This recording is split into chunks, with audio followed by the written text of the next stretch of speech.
आणि आता पावसाच्या बातम्या पाहूयात स्पीड न्यूजच्या माध्यमातून। वसई पूर्वेच्या मिठागरात अडकलेल्या 5 जणांना अग्निशमन दलाच्या जवानांनी एअर रबर बोटच्या सहाय्याने बचाव कार्य करून सुखरूपपणे बाहेर काढलं। वसई विरार महापालिकेच्या आसोळे मुख्य अग्निशमन केंद्राचे प्रमुख अग्निशमन विमोचक पंकज सातवी यांच्या नेतृत्वाखाली पथकाने या नागरिकांना पुरातून बाहेर काढून सुरक्षित स्थळी हलवलंय। काही तास विश्रांती घेतल्यानंतर वसई विरार नाला सोपारा परिसरात दुपारनंतर पुन्हा एकदा मुसळधार पाऊस झालाय। त्यामुळे शहरातील रस्त्यांना पुन्हा एकदा नदी नाल्यांचं स्वरूप आलंय। पुन्हा एकदा वसई विरारकरांचं जनजीवन या पावसामुळे विस्कळीत झालंय।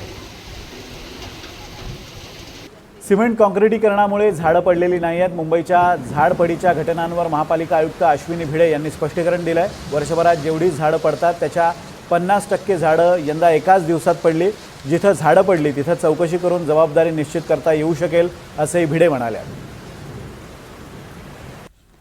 पावसाने भिवंडी शहर आणि ग्रामीण भागाला झोडपून काढलंय। मुसळधार पावसामुळे शहरातील सखल भागांमध्ये मोठ्या प्रमाणात पाणी साचायला सुरुवात झाली असून बाजारपेठ, तीनबत्ती आणि भाजी मार्केट परिसरात 2 ते 3 फूट पाणी साचलंय।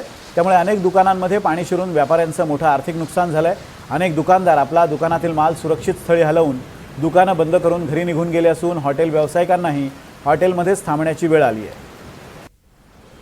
ठाण्यात पावसाचा वेग मंदावला तरी वादळी वारा मोठ्या प्रमाणात आहे। परिणामी ठाणे महापालिका हद्दीत अवघ्या 72 तासात 200 पेक्षा अधिक झाडं पडण्याची नोंद झाली आहे। ठाण्यातील कळवा परिसरात सुद्धा स्टेशन मार्गावर एक भलं मोठं झाड इमारतीच्या खिडकीवर कोसळलं। यात रिक्षाचं मोठं नुकसान झालंय। कल्याण पूर्वेच्या पत्रेपूल परिसरातील रस्त्याच्या मधोमध भला मोठा खड्डा पडला। या खड्ड्यामुळे परिसरात वारंवार अपघात होत असून सोमवारी रात्रीही एका दुचाकीस्वाराचा अपघात झाला। मुन्ना श्रीवास्तव नावाचा तरुण अपघातात किरकोळ जखमी झाला। स्थानिक नागरिकांनी या रस्त्याची तातडीने दुरुस्ती करून अपघात रोखण्यासाठी आवश्यक त्या उपाययोजना करण्याची मागणी केली आहे। ठाण्यातील फ्लॉवर विला जवळ भलं मोठं झाड कोसळलंय। कॅडबरी सिग्नल जवळ असलेल्या फ्लॉवर विला या सोसायटी समोरील भलं मोठं झाड वादळी वाऱ्याने कोसळलं। या घटनेमुळे काही काळ वाहतूक कोंडी झाली होती। बदलापूरमध्ये काटई नाका परिसरात रस्त्यांना नदीचं स्वरूप आलंय। बदलापूर परिसरात मुसळधार पाऊस झालाय त्यामुळे शहरातील सर्व रस्ते पाण्याखाली गेलेत। नागरिकांना गुडघाभर पाण्यातून वाट काढावी लागते। नाशिकच्या कळवण तालुक्यातील पश्चिम पट्ट्यात सुरू असलेल्या पावसाने धरण साठ्यात झपाट्याने वाढ होते। चणकापूर धरणातून गिरणा नदीपात्रात 1539 क्युसेक इतक्या पाण्याचा विसर्ग सुरू करण्यात आलाय। पावसाचा जोर कायम राहिल्यास विसर्गात टप्प्याटप्प्याने वाढ केली जाणार असल्याने नदीकाठच्या नागरिकांनी सतर्क राहण्याचे आवाहन प्रशासनाकडून करण्यात आले। नांदूर मध्यमेश्वर बंधाऱ्यातून 11,079 क्युसेक इतक्या पाण्याचा विसर्ग करण्यात आला। त्यामुळे नाशिक जिल्ह्यातील गोदावरी नदीच्या काठच्या गावांना सतर्कतेचा इशारा देण्यात आलाय। रात्रीपासून नाशिकमध्ये मुसळधार पाऊस सुरू आहे। नाशिकच्या बागलाण तालुक्यात जोरदार पाऊस झालाय। मुसळधार पावसामुळे साल्हेर किल्ला परिसरात धबधबे प्रवाहित झालेत। निसर्गाचं हे विहंगम रूप पाहण्यासाठी पर्यटकांची पावलं आता साल्हेर किल्ल्याकडे वळू लागली आहे। नाशिक जिल्ह्याला दिलेल्या अतिवृष्टीच्या इशाऱ्यामुळे खबरदारीचा उपाय म्हणून सप्तशृंगगड घाट भाविकांसाठी बंद करण्यात आलाय। तर देवी मंदिरही दर्शनासाठी बंद करण्यात आल्याने त्याचा फटका नवस्फूर्तीसाठी आलेल्या भाविकांना बसलाय। मंगळवार असल्याने मोठ्या संख्येने बाहेरगावहून भाविक नवस्फूर्तीसाठी गडावर आले होते। मात्र घाट रस्ता बंद असल्याने भाविकांना पायथ्याशी नवस्फूर्ती करावी लागली आणि जेवणावळही खाली चुरकावी लागली। रायगडचा पेण तालुका गणपतीच्या मूर्ती बनवणाऱ्या कारखान्यांसाठी प्रसिद्ध आहे। सध्या याच पेण शहराला पुराचा विळखा पडलाय। मुसळधार पावसामुळे रायगडमधील पेण, नागोठणे, रोहा, महाड तसंच खोपोली ही शहरं पाण्याखाली गेली आहेत। सध्या पावसाचा जोर कमी असून नद्यांची धोका पातळी कमी झाली आहे। तरीही भोगावती आणि बाळगंगा नदीच्या पाण्याचा विळखा अनेक शहरांना बसला आहे। लोणावळा इथं नॉर्थ पॉइंट आणि 360 रिसॉर्ट परिसरात भीषण भूस्खलन झालं। या दुर्घटनेत 2 व्यक्ती ढिगाऱ्याखाली अडकल्याची प्राथमिक माहिती समोर येते आहे। घटनेची माहिती मिळताच प्रशासनाचं मदत पथक तातडीनं घटनास्थळी दाखल झालं असून एसडीओ महाजन यांच्या मार्गदर्शनाखाली शोध आणि बचाव कार्य युद्धपातळीवर सुरू करण्यात आलं आहे। कोल्हापूर जिल्ह्याला आज ऑरेंज अलर्ट जारी करण्यात आला आहे। पावसाचा जोर कायम आहे। पंचगंगा नदीची इशारा पातळीकडे वाटचाल सुरू झाली आहे। सध्या नदी 35 फुटांवर आहे तर जिल्ह्यातील तब्बल 56 बंधारे पाण्याखाली गेलेत। गेल्या 24 तासात जिल्ह्यात सरासरी 48.6 मिलीमीटर इतका पाऊस झाला आहे। पन्हाळा, शाहूवाडी, राधानगरी तसंच गगनबावडा आणि चंदगड तालुक्यात अतिवृष्टी झाली आहे। रत्नागिरीच्या खेड तालुक्यातील दहिवली इथल्या शेलारवाडीमध्ये भूस्खलनाची घटना घडली आहे। या दुर्घटनेत घराचा काही भाग कोसळून तिघेजण ढिगाऱ्याखाली अडकले। त्यापैकी 75 वर्षीय कल्पना शेलार यांची ग्रामस्थांनी तत्परतेने सुखरूप सुटका केली आहे, तर 85 वर्षीय शांताराम शेलार आणि 35 वर्षीय सतीश शेलार यांचा शोध सुरू आहे। घटनेनंतर परिसरातील ग्रामस्थांनी तात्काळ घटनास्थळी धाव घेत बचाव कार्य सुरू केले आहे। पुण्यातील स्वारगेट मेट्रो स्थानकात पावसाने गळती झाली आहे। गळणारं पाणी साचू नये म्हणून स्थानकात ठिकठिकाणी बादल्या ठेवाव्या लागल्यात। शेकडो कोटी रुपये खर्च करून उभारण्यात आलेल्या मेट्रो स्थानकात गळती झाल्याने प्रवाशांकडून नाराजी व्यक्त केली जाते। या प्रकारामुळे मेट्रो स्थानकाच्या बांधकामाच्या गुणवत्तेबाबत प्रश्नचिन्ह उपस्थित होते।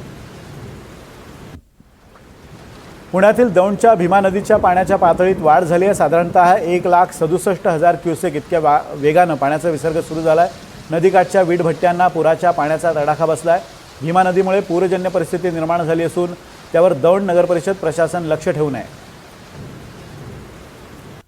सांगलीतील कृष्णा नदीच्या पाणी पातळीत चांगलीच वाढ झाली आहे। कृष्णा नदीची पातळी तब्बल 19 फुटांवर पोहोचली आहे। चांदोली धरण पाणलोट क्षेत्रामध्ये मुसळधार पडत असलेला पाऊस आणि जिल्ह्यात पडणारा पाऊस यामुळे कृष्णा नदीच्या पाण्यात चांगलीच वाढ झाली आहे। कृष्णा नदीवरील अनेक छोटे मोठे बंधारे सुद्धा पाण्याखाली गेले आहेत।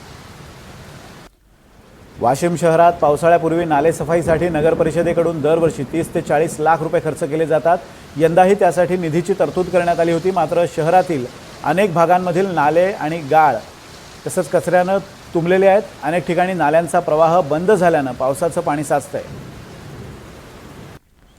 अकोले तालुक्यातील भंडारदरा पाणलोट क्षेत्रात पावसाळ्यात हजारो पर्यटकांची गर्दी होते, मात्र सध्या या भागात मुसळधार पाऊस असल्यानं इथली पर्यटन स्थळं बंद ठेवण्यात आली आहेत। वन्यजीव विभागानं प्रसिद्ध सांधनदरी, कळसुबाई शिखर तसंच कळसुबाई हरिश्चंद्रगड अभयारण्य क्षेत्रातील गडकिल्ले आणि अन्य पर्यटन स्थळांवर बंदी घातली आहे। अमरावती जिल्ह्यात पूरस्थिती उद्भवू नये यासाठी अमरावती जिल्ह्यामध्ये आपत्ती व्यवस्थापनासाठी 300 आपदा मित्रांची नियुक्ती करण्यात आली आहे। तसंच जिल्हा शोध आणि बचाव पथक तसंच NDRFच्या 2 तुकड्यासुद्धा तैनात असणार आहेत। धोकादायक धबधबे आणि जीव धोक्यात जाईल अशा ठिकाणी पर्यटन करू नये असं आवाहन अमरावतीचे जिल्हाधिकारी आशिष येरेकर यांनी केलं आहे। अहिल्यानगर जिल्ह्यात मुसळधार पाऊस झाला आहे। सध्या जिल्ह्यात परिस्थिती नियंत्रणात आहे, मात्र भीमा नदीतून 1,60,000 क्युसेकपेक्षा जास्त पाण्याचा विसर्ग सुरू आहे। त्यामुळे नदीकाठच्या गावांना सतर्कतेचा इशारा देण्यात आल्याची माहिती जिल्हाधिकारी डॉक्टर पंकज आशिया यांनी दिली आहे। केरळमधील वायनाडमध्ये पावसामुळे दरड कोसळली आहे। दुर्घटनेत 5 जणांचा मृत्यू झाला आहे। ही घटना CCTV कॅमेऱ्यात कैद झाली आहे। भूस्खलनानंतर लगेचच बचाव कार्य सुरू झालं आहे। ढिगाऱ्याखालून लोकांना बाहेर काढण्यासाठी रेस्क्यू ऑपरेशन राबवलं जात आहे। आपत्कालीन पथकं पोहोचण्यापूर्वीच स्थानिकांनी लोकांना सुरक्षित स्थळी हलवलं आहे। अधिकाऱ्यांनी ढिगाऱ्याखालून दोघांना वाचवण्यात यश आलं आहे।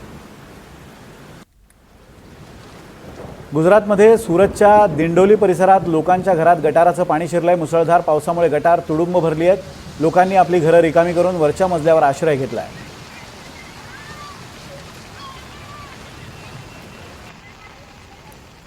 नक्कीच। आणि तिकडे रायगड जिल्ह्यात देखील गेल्या काही दिवसांपासून सुरू असलेल्या मुसळधार पावसामुळे निर्माण झालेली पूरस्थिती आता हळूहळू निवळताना दिसते आहे। पेण, नागोठणे, रोहा, महाड, खोपोली आणि कर्जतसह अनेक भागांमध्ये नदी नाले तुडुंब भरून वाहत आहेत। ही दृश्य पुरेशी बोलकी आहेत। आपण पाहतोय कशी परिस्थिती आहे। पूर्णतः पाणीच पाणी दिसतंय, चहूबाजूला पाणीच पाणी दिसतंय आणि त्यामुळेच सातत्यानं हे आवाहन केलं जात आहे प्रशासनाच्या वतीनं आणि NDTV मराठी देखील तुम्हाला हेच आवाहन करताय की गरज असेल तरच घराबाहेर पडा। आणि या पूरस्थितीमुळे अनेक गावांचा देखील संपर्क तुटलाय। जनजीवन पूर्णपणे विस्कळीत झालेलं होतं, मात्र आता पावसाचा जोर कमी झालाय आणि त्यामुळे नद्यांची पाणी पातळी देखील घटू लागली आहे। त्यामुळे अनेक ठिकाणचा पूर ओसरतोय। नागरिकांनी सुटकेचा निश्वास सोडलाय। भोगावती आणि बाळगंगा नद्यांनी देखील पेण शहराला विळखा घातला होता। दूरशेत, गोविर्ले, हमरापूर आणि तांबडशेट परिसरात पूरस्थितीचं भीषण वास्तव यावेळी पाहायला मिळालं होतं। आणि ड्रोनच्या माध्यमातून टिपलेली ही दृश्य आपण पाहतोय। पुराच्या तडाख्याची तीव्रता या दृश्यांमधून आपण पाहू शकतोय। पाणी ओसरत असलं तरी प्रशासन आणि नागरिकांसाठी सतर्कता अद्यापही कायम आहे।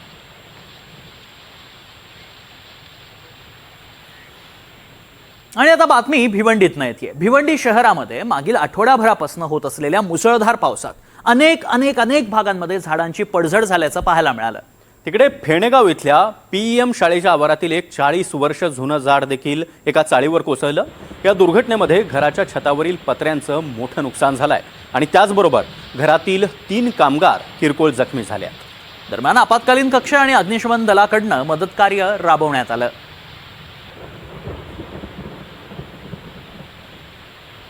ते दृश्य आपण पाहतो आहोत. एक भलं मोठं झाड, हे 40 वर्ष जुनं झाड होतं. ते शाळेच्या आवारातून उभं होतं, मात्र एका चाळीवर ते कोसळलं आणि यामध्ये काही जण जखमी झालेले आहेत. 3 कामगार जखमी झालेत आणि घरावरील छतावर जे पत्रे होते त्यांचं मात्र मोठं नुकसान झालंय.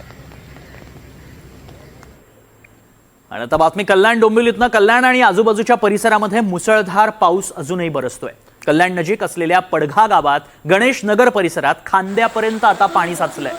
आणि यावेळी एका घरामध्ये अडकलेल्या 4 जणांची पोलिसांनी आता सुखरूप सुटका केली आहे. पडघा पोलीस स्टेशनचे वरिष्ठ पोलीस निरीक्षक पंकज गिरी स्वतः पाण्यात उतरल्याचं दिसलं. त्यांनी एका 4 वर्षाच्या लहान लेकराला 4 जणांना खांद्यावर पर्यंत साचलेल्या पाण्यातनं बाहेर काढलंय. त्यामुळे पोलिसांच्या या कामगिरीला देखील आपण सलाम करायला हवा, कारण सातत्यानं आपल्या सेवेसाठी, आपल्या रक्षणासाठी ते उभे असतात. 24 तास ते कार्य करत असतात आणि आज पूरस्थिती आहे. अशा वेळी देखील पोलीस आपलं कार्य विसरलेले नाहीत. एका घरामध्ये अडकून पडलेल्या लहानग्याला आणि इतर नागरिकांना देखील अशा प्रकारे त्यांनी या पुराच्या पाण्यातून, पुराच्या संकटातून सुखरूपपणे बाहेर काढलंय. खरंय. बातमी रत्नागिरीमधून आहे. जिल्ह्यामध्ये सुरू असलेल्या मुसळधार पावसाचा फटका खेड तालुक्याला देखील बसलाय. दहिवली इथल्या शेलारवाडीमध्ये काल रात्री भूस्खलनाची देखील घटना पाहायला मिळाली होती. आणि याच दुर्घटनेत घराचा काही भाग कोसळला. त्यात 3 जण ढिगाऱ्याखाली अडकले होते. त्यापैकी 75 वर्षीय कल्पना शेलार यांची ग्रामस्थांनी तत्परतेनं आणि सुखरूप सुटका केली. त्यांच्यावर सध्या कळबणी ग्रामीण रुग्णालयामध्ये उपचार सुरू आहेत. मात्र 85 वर्षीय शांताराम शेलार आणि 35 वर्षीय सतीश शेलार यांचा या दुर्घटनेमध्ये दुर्दैवी मृत्यू झालाय.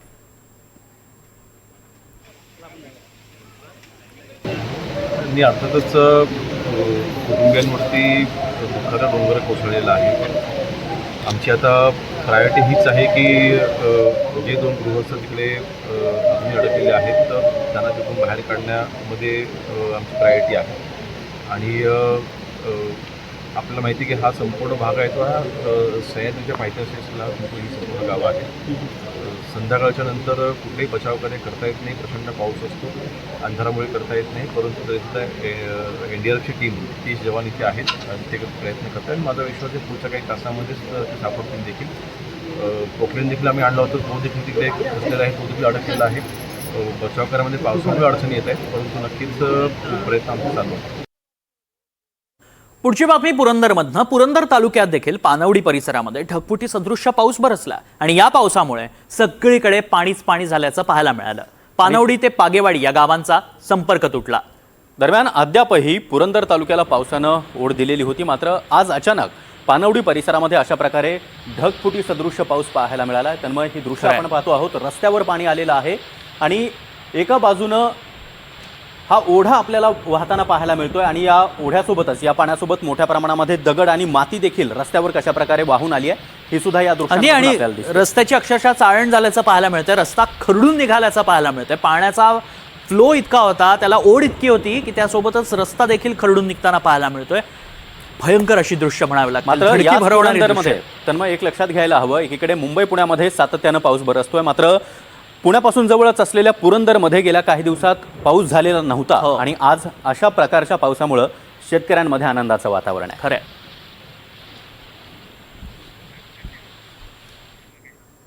तिकडे नाशिकला आज अतिवृष्टीचा इशारा देण्यात आलेला होता आणि त्यानुसार नाशिकच्या काही तालुक्यात मुसळधार पाऊस देखील झालाय. नाशिक, त्र्यंबकेश्वर, इगतपुरी आणि सुरगाणा तालुक्यात पावसाचा जोर हा अधिक पाहायला मिळालेला होता. खरं आहे. आणि त्याच पाण्यातनं वाट काढावी लागली वाहन चालकांना आणि त्यातनंच प्रवास करावा लागला. ही दृश्य आपण बघतोय. पाणी किती साचलेलं आहे. एकीकडे खोदकाम सुरू आहे, त्यामुळेच पाणी देखील साचताना पाहायला मिळतंय. अशी परिस्थिती पाहायला मिळाली. नक्कीच तन्मय, काल हवामान खात्यानं इशारा दिलेला होता. 300 मिलीमीटर पाऊस होईल असा इशारा होता. मुख्यमंत्री देवेंद्र फडणवीस यांनी देखील नाशिककरांना महत्त्वाचं आवाहन केलेलं होतं. मात्र सुदैव म्हणावं लागेल की तसा कुठलाही धोका नाशिककरांना यावेळी बसलेला नाही आणि या सगळ्या पार्श्वभूमीवर पोलीस प्रशासन मात्र सतर्क होतं. जागोजागी पोलीस तैनात होते. कुठलाही अप्रिय घटना होऊ नये, कुठलीही दुर्घटना घडू नये यासाठी चोख बंदोबस्त नाशिकच्या परिसरामध्ये पाहायला मिळालेला होता. म्हणजेच नाशिककरांवरचं संकट टळलं असंच म्हणावं लागेल. नक्कीच. तिकडे नांदूर मधमेश्वर बंधाऱ्यातनं 11,079 क्युसेक्स पाण्याचा विसर्ग सुरू करण्यात आलाय. त्यामुळे गोदावरी नदीकाठच्या गावांना सतर्कतेचा इशारा देण्यात आला. आणि रात्रीपासूनच नाशिकमध्ये मुसळधार पाऊस कोसळायला सुरुवात झालेली होती. त्यामुळे आता नांदूर मध्यमेश्वरमधून मोठ्या प्रमाणात विसर्ग सुरू करण्यात आलेला आहे. आणि या माध्यमातून गोदावरीच्या नदीपात्रामध्ये आता मोठ्या प्रमाणात पाणी आलंय आणि त्यामुळेच या नदीकाठच्या गावांना प्रशासनानं सतर्कतेचा इशारा दिला.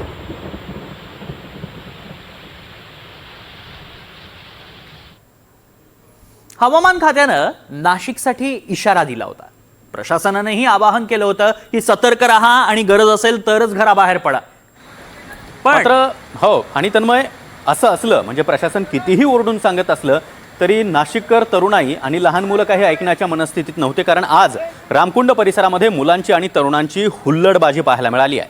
काल रात्रीपासून होणाऱ्या मुसळधार पावसामुळे रामकुंड परिसरामध्ये मोठ्या प्रमाणात पाणी आलं होतं. पुराच्या पाण्यामध्ये जाऊ नका असं वारंवार सांगितलं जात होतं. मात्र काही अतिउत्साही तरुण आज या रामकुंड परिसरामध्ये अशा पूरस्थितीमध्ये याच पुराच्या पाण्यामध्ये नाचताना पाहायला मिळाले. खरं आहे, आणि नसतं धाडस करू नका हे वारंवार सांगितलं जातं. मात्र तशीच परिस्थिती पुन्हा एकदा पाहायला मिळालेली आहे अतिउत्साही तरुणांकडनं. त्यामुळे नसतं धाडस तुमच्याच जीवावर बेतेल म्हणून प्रशासन तुम्हाला सतर्क करताय. तर पुण्यात आणि मुंबईत काय परिस्थिती आहे पावसामुळे ते देखील जाणून घेऊयात. पुण्यामध्ये गरवारे कॉलेज असेल, वनाज, छत्रपती संभाजी उद्यान आणि स्वारगेट मेट्रो स्टेशनवर मुसळधार पावसात गळती सुरू झाल्याचं पाहायला मिळालं. लाखो कोटी रुपये खर्चून उभारण्यात आलेल्या मेट्रोला पावसाळ्यामध्ये अशा प्रकारे गळती पाहायला मिळते. तन्मय, या मेट्रो स्टेशनमध्ये जेव्हा गळती सुरू होती तेव्हा खाली अक्षरशः बादल्या ठेवाव्या लागलेल्या होत्या. म्हणजे ज्याप्रमाणे आपण आपल्या घरामध्ये पत्र्यामधून गळती सुरू होती आणि त्यावेळी आपण भांडं ठेवायचो, तशी परिस्थिती आज लाखो रुपये खर्च करून केलेल्या मेट्रो स्टेशनवर पाहायला अगदी लाल बादली, पिवळी बादली आणि छोट्या बादल्या देखील ठेवण्यात आल्याचं पाहायला मिळतं. त्यामुळे इतके कोटी रुपये खर्च करून नागरिकांचा कष्टाचा टॅक्सचा पैसा जर असा वाया जाणार असेल, गळती होणार असेल तर काय म्हणायचं. महाराष्ट्राबरोबरच शेजारच्या गुजरात राज्यातही एक बातमी आहे. अनेक भागांना खरं तर पावसाचा मोठा फटका बसलेला आहे. राज्याच्या अनेक भागात मोठ्या प्रमाणात पाऊस बरसतोय. मात्र तिकडे जुनागड जिल्ह्याला म्हणजेच गुजरातमध्ये पावसाचा सगळ्यात जास्त फटका बसलाय तो जुनागडला. आणि जुनागड जिल्ह्यातल्या शेकडो एकर शेतीला पाण्यानं अशा प्रकारे विळखा घातलेला होता. ही शेकडो एकर शेती पाण्याखाली गेली आहे. शेतकऱ्यांनी या शेतीमध्ये पेरण्या केलेल्या होत्या. आपला घाम या शेतीमध्ये पेरलेला होता. मात्र आता 2 दिवसांपासून पाणी ओसरत नसल्यामुळे या शेतीला आणि पेरणी केलेल्या पिकांना देखील मोठा फटका बसलाय. त्यामुळे या शेतकऱ्यांवर दुबार पेरणीचं संकट आता निर्माण झालं. खरंय सागर, आणि आपण ही दृश्य बघतोय ना ती तितकीच बोलकी आहेत. कारण शेत नेमकं कुठे हेच समजत नाही, इतकं पाणी या शेतात गेल्याचं पाहायला मिळतं. अगदी पायवाटा देखील पाण्यात वाहून गेल्याचं पाहायला मिळतं. त्यामुळे नेमकं शेती कुठे होती आणि काय शेत पेरलं होतं, पीक काय होतं ते देखील समजत नाही आहे. आणि या सगळ्या पावसाच्या बातम्यानंतर आता एक महत्त्वाची आणि राजकीय बातमी आहे. या सगळ्यांच्या धाडसाचं कौतुक करायला हवं.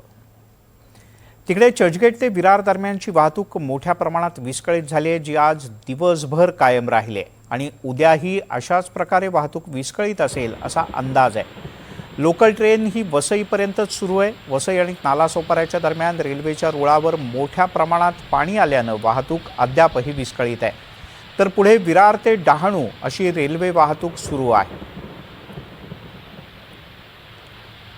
ही परिस्थिती अद्यापही जैसे थे आहे. यात अद्याप कोणताही फरक पडलेला नाही. उलट समुद्राचं पाणी, खाडीचं पाणी पाठीमागे रुळावर आल्यानं रुळावरचं पाणी अद्याप उतरलेलं नाही. आज रात्रभर जर का पाऊस राहिला तर विरारच्या पुढची वाहतूक सुरू असेल कदाचित. तसंच वसई ते विरार या दरम्यानची वाहतूक बंद राहील असा अंदाज आहे.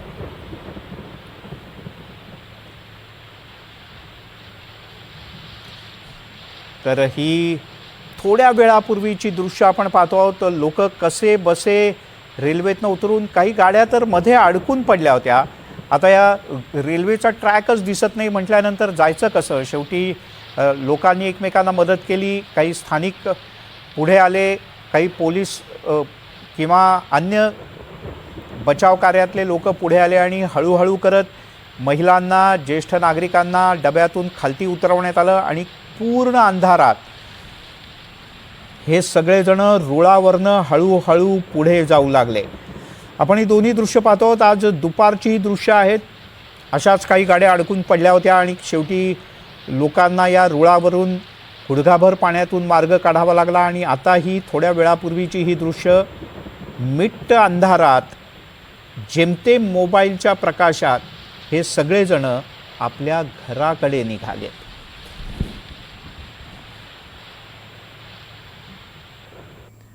वसई पूर्वेच्या मिठागर परिसरात 5 जण अडकले होते. या अडकलेल्या 5ही जणांना अग्निशमन दलाच्या जवानांनी एअर रबर बोटच्या सहाय्यानं शर्थीचे प्रयत्न करून सुखरूप बाहेर काढलं. वसई विरार महानगरपालिकेच्या आचोळे मुख्य अग्निशमन केंद्राचे प्रमुख पंकज सातवी यांच्या नेतृत्वाखाली पथकानं या सगळ्या नागरिकांना पुरातून सुखरूप बाहेर काढलं. यात काही महिलांचा सुद्धा समावेश होता.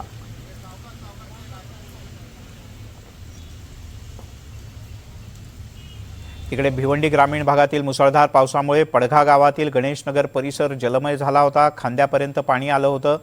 एका घरात 4 जण अडकल्याची माहिती मिळताच पडघा पोलीस स्टेशनचे वरिष्ठ पोलीस निरीक्षक पंकज गिरी आपल्या सहकाऱ्यांसह वेळ न दवडता तिथे पोहोचले आणि या अडकलेल्या सगळ्यांची, त्यात एक म्हाताऱ्या आजी होत्या, त्यांचीही सुटका केली. पंकज गिरी हे या सगळ्या अडकलेल्या लोकांच्या करता देवदूत ठरले. त्यांच्या आणि त्यांच्या सर्व पोलीस सहकाऱ्यांचं परिसरात मोठं कौतुक होत आहे.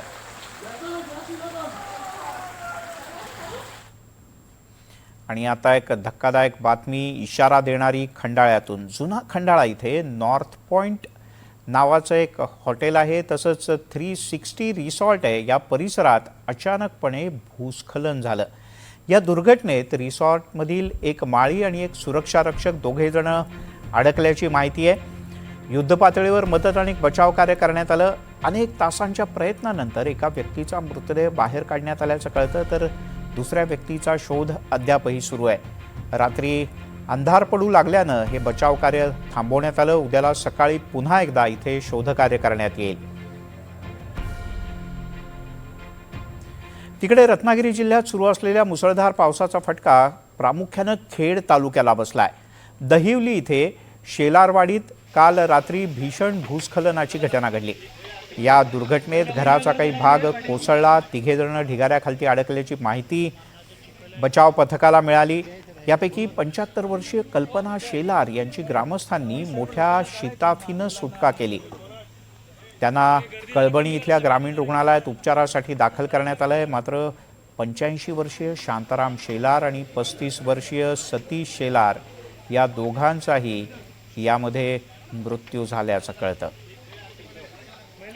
सिंधुदुर्गच्या आंबोली घाट मार्गात रस्त्यात भले मोठे दगड आल्याचं पाहायला मिळालं. वाहतूक सुरू असताना अचानकपणे डोंगरावरून भले मोठे दगड खालती आले.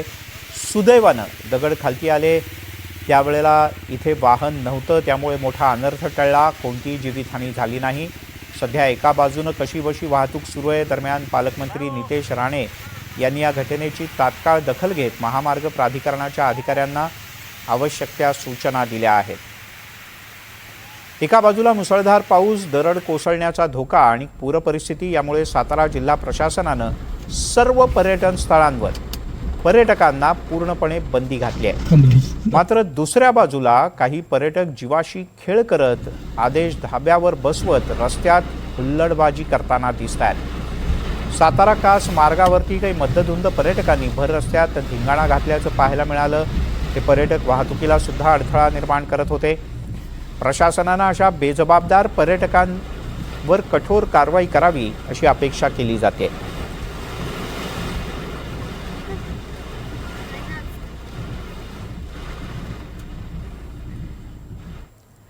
तिकडे पुरंदर तालुक्यातील पानवडी परिसरात ढगफुटी सदृश्य पाऊस झाला. या पावसामुळे सर्वत्र पाणीच पाणी झालं.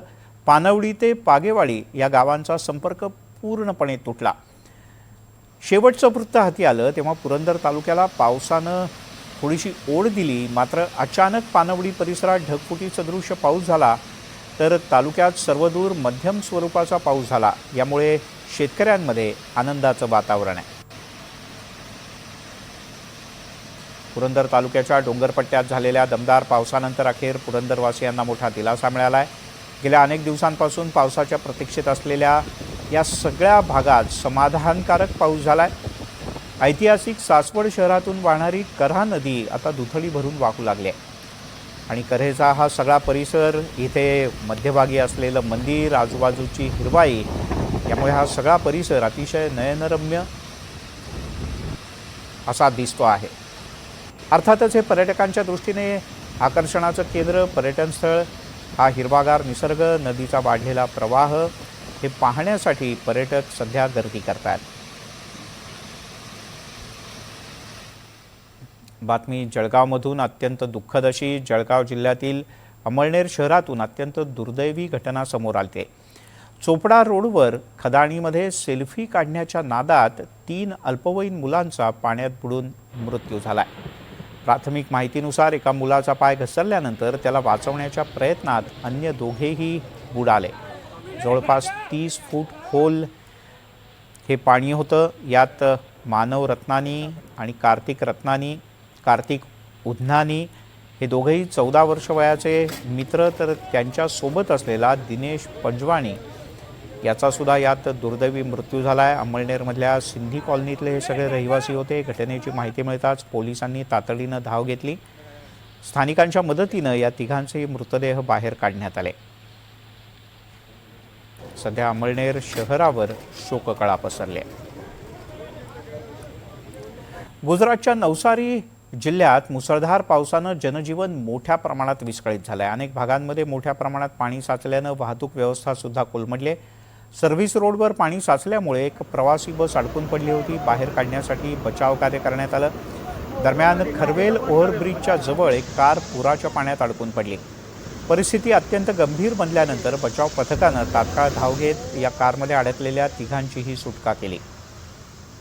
सततच्या पावसामुळे नवसारीतील अनेक भाग पूर्णतः जलमय झाले असून प्रशासनानं नागरिकांना सतर्कतेचा इशारा दिला आहे.